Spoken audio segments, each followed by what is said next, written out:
If you think you saw something, no, you didn't. That's the first rule they teach you in these woods, especially as a forest ranger. It's not some quirky saying. It's the rule.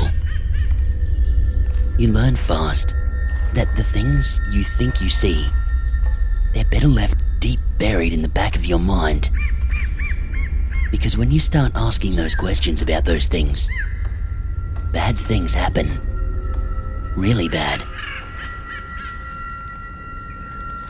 I've been a ranger for almost 5 years now, and I'd like to say that I have a handle on things. The forest is peaceful, a place to lose yourself, to think. Sure, there's the occasional weird noise in the distance, the rustling of leaves in the dead of the night when there's no one around and no wind. The flicker of movement right out the corner of your eye. But that's just nature, right? Well, 2 weeks into my job, I found out firsthand why we have that rule.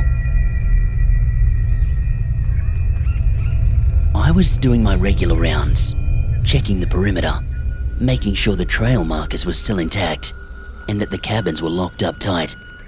The usual stuff. There's a trail about 5 miles into the woods that people like to hike on. A perfect place for a little solitude, and quite picturesque. It's calm out there, quiet. You don't expect anything to happen in a place like that. But that day, something felt off. The trees felt taller, the air heavier. It was a late afternoon, and while the sun should have been setting soon, it felt like it was setting faster than usual. I shook it off, focused on the job. As I was picking up some trash from the trail, the wind suddenly picked up, making the trees sway and creak. But then, something caught my eye. Just off the path, I saw movement. A figure. It wasn't a person, but it also didn't look like any animal I've seen. A silhouette, shifting behind the trees, far enough that I could not make out the details, but close enough that I knew it was there. My heart skipped a beat, but I forced myself to think it was just some lost hiker, maybe an animal, moving in the underbrush. I called out, but the forest swallowed my voice, the wind carrying it away. I stepped off the path and approached the area where I thought I'd seen it. But when I reached the spot, there was nothing. Just woods, silent and empty. I searched for a few seconds, but I found no footprints, no signs of anyone or anything being there just a few moments ago. I started walking back to the trail, and then I heard it. Footsteps, right behind me. Light, as if someone was following just a few paces behind. My pulse quickened. I turned to see who or what was behind me. Nothing. I'm not an idiot, and I'm not crazy. I knew better than to ignore it, so I quickened my pace again. I tried to convince myself it was the wind, a trick of my mind. But the footsteps didn't stop. They stayed right there with me, shadowing mine, perfectly in sync. And then, it stopped. That sudden silence, minus the crunch of my boots on the trail, made the whole situation even more terrifying. I paused for a moment, too scared of what may happen if I turned around now. So many choices ran through my head, until I decided on one. Well, I wouldn't say I decided, more like my body chose for me. A surge of adrenaline pushed me to start speed walking back to the ranger station. Something in me screaming that if I started running, I would be dead. My heart pounded as if I was in a marathon. With each stride, goosebumps formed. The crisp wind moving through my hair to my face and carrying the scent of vanilla through the air. The smell reminded me that any animal could find where I am, especially the thing following me. I reached the station and I locked the door tight. After a few minutes of nothing, I sat behind the desk, chuckling at myself for getting all worked up and for believing the other rangers' stories. A couple of them even went as far as to claim they saw stuff. At first, I thought they were just trying to mess with the new guy, get him all scared before the first watch. In that moment of giggling at their stories, I realized one of them lines up exactly with what happened outside. The following footsteps, the feeling of being stared down, the shadow, even the time of year is exactly when they said it happened. Trying to clear my mind from that, I decided to examine the trail cam footage on the old monitor. This was the most peaceful part of the job, just staring at the footage, taking notes about animals and stuff. It was nice. A bit too peaceful, given the fact I fell asleep in front of the screen for a little while. A loud noise jolted me out of my sleep, causing me to fall out of that chair. I picked myself off the floor and walked over to the window to investigate. Flipping on the floodlights outside the cabin, I see only a large branch lying just in front of the porch. At first I didn't think much of it. This is a forest. Branches fall. But then, I immediately remember this station is in the middle of a clearing. The only way a branch that size would end up here is during a hurricane, and it most certainly was not that. I tried hard to rationalize this, looking for any reason to explain how this hunk of wood got here. I walked away from the window, over to the coffee bar, landing on the reason being a giant gust of wind flinging the branch to its spot. I took a sip of my coffee, and I quietly hummed to myself. I situated myself back into the semi-comfortable computer chair. A few more reports later, and I'm back to watching the cameras and naming new faces. So, Moon had given birth earlier in the year, and the Rangers had fell in love with the two cubs, due to their fur making it look like Light has eyebrows and Shine has a little mustache. So, one of my duties tonight is to try and spot them, update their information. After 3 hours, I almost gave up hope. But then I saw movement around the cave Moon had chosen as her home for 4 years in a row. But this was not Moon. It looked almost like a deer, only the deer was trying to act human. It stood on its two hind legs and with a hunched back. It walked around the flattened area. Its eyes glowed, bringing in the night vision lens every time it looked in the direction of the camera. Then, it paused. It sniffed in the air, and in that moment, it looked straight at the camera. I jumped back, shocked at the accuracy in its eye contact. I readjusted my chair, and I continued to watch whatever this thing was. writing down every detail I could while it was still visible. It started walking towards the tree, the one the camera was perched on. Its steps were slow, but very deliberate. Once it reached the tree trunk, the thing raised its hand to the bark, and it started shoving. Each push causes the tree, and therefore the camera, to shake immensely. I stood up, and I pushed the chair back, fear now setting in well and truly. Quickly grabbing the walkie on my belt, I call into the local station near me. Surely someone else is seeing this. The only problem was, every channel I tried was shut off. Or at least, that's what I assumed. At the time, it didn't make any sense. When the fifth station was also static, I gave up on that plan. I looked back at the screen, and I see that this thing's shoving had only gotten more aggressive. By the looks of it, the tree was rocking back and forth at this point.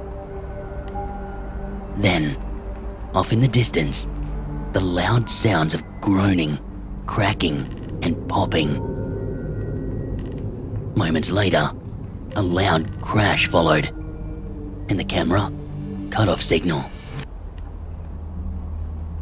With no other plan in mind, I just scribbled down the events unfolding into the notebook.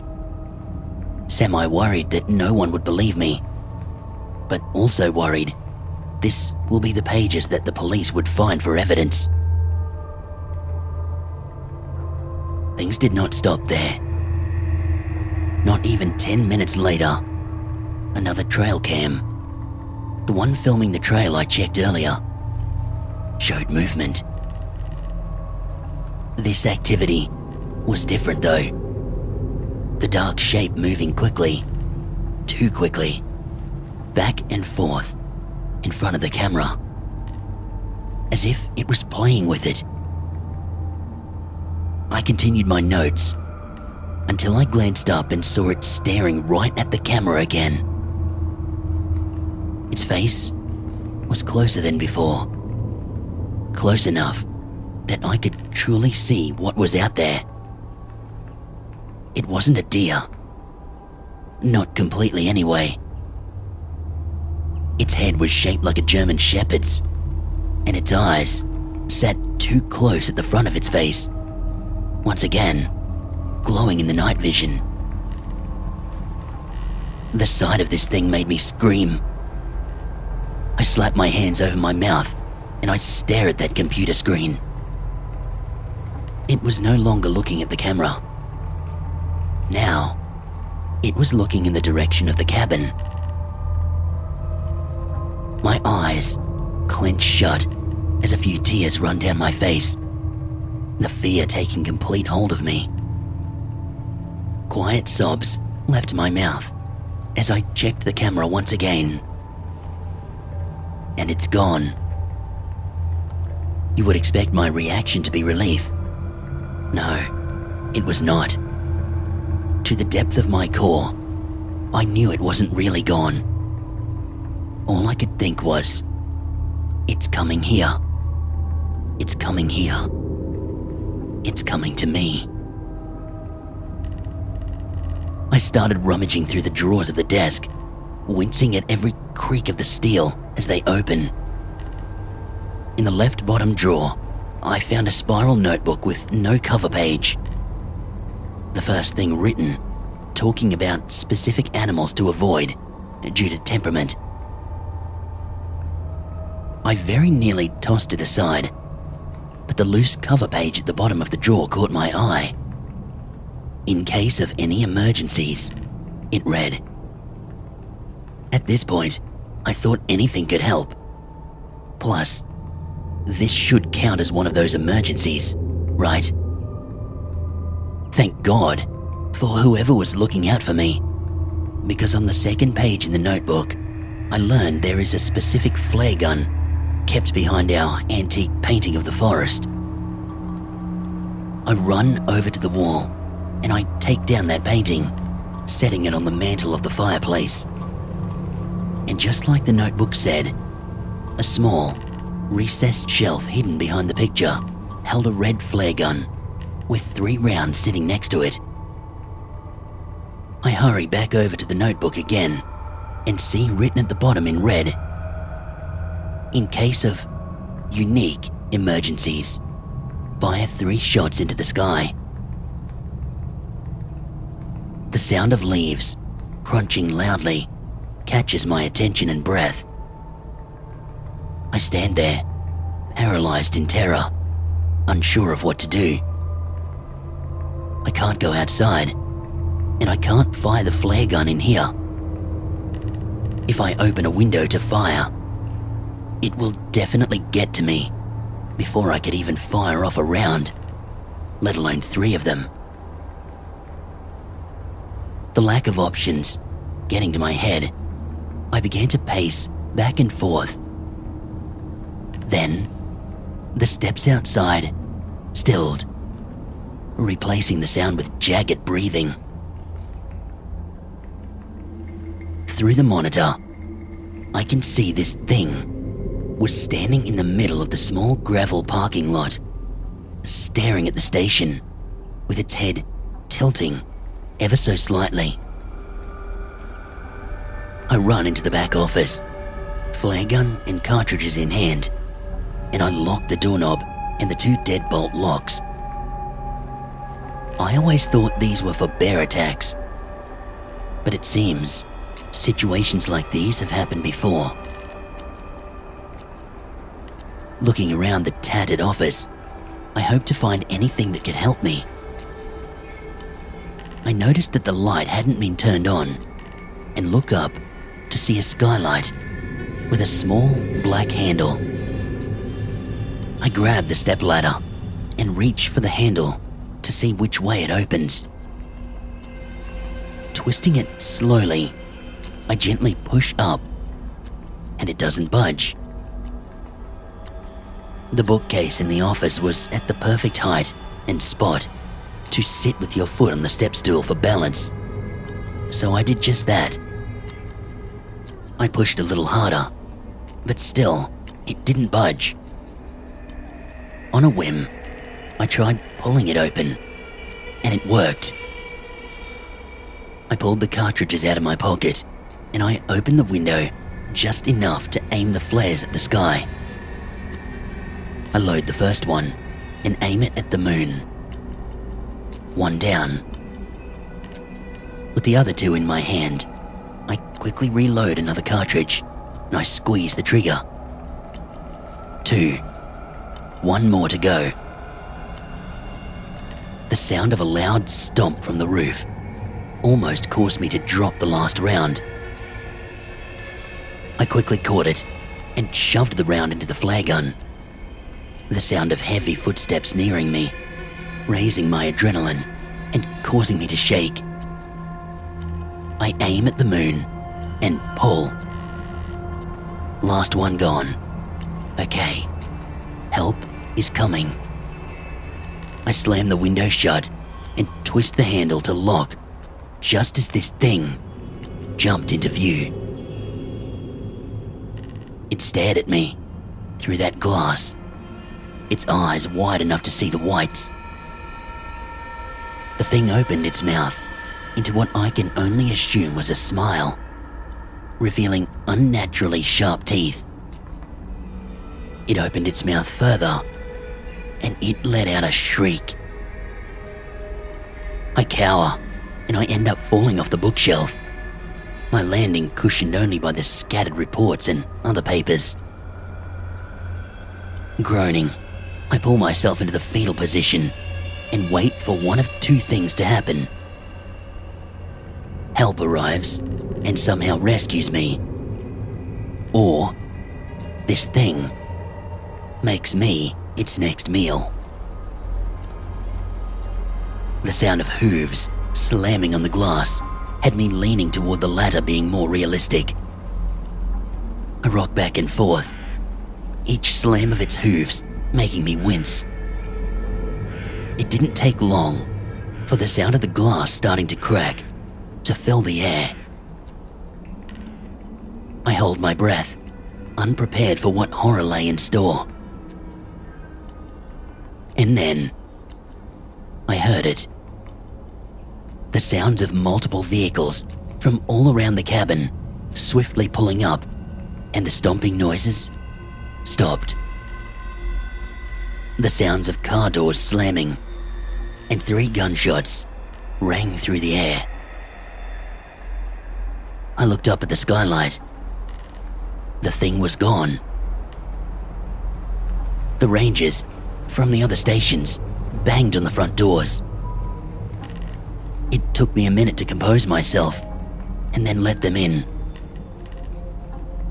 Immediately, they asked me what happened. I told them everything that happened as best as I could, and I showed them the notes in my notebook to fill in the gaps. I asked them what that thing was, and they said it's best if I don't ask things. I don't want to know. Next time, ignore it, a ranger said beside me. Remember the golden rule. If you think you see something, no you didn't. I live by those words now, and they've kept me out of trouble, for the most part. So, if you also frequent these woods, or any woods, or forest, or bushland, remember, if you think you saw something, no, you didn't. Good luck.